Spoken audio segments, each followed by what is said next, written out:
ठंडा ठंडा कूल कूल फ्रिज के पानी,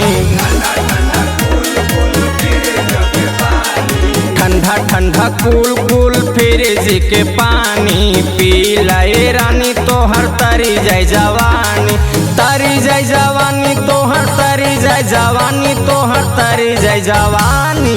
अब की गरमिया न छोड़ी तोहर पानी,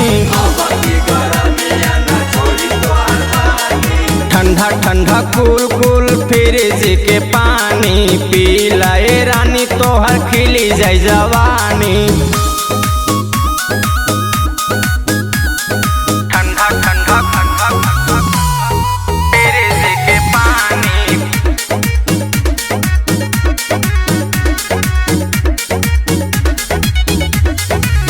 हर साल झेलत तू रहलू परेशानी, यह साल ला तू खूब घोटा मना मानी। ला रानी अब कौन टेंशन में नया फ्रिज आइल बा। हर साल झेलत तू रहलू परेशानी, यह साल ला तू खूब घोटा मना मानी।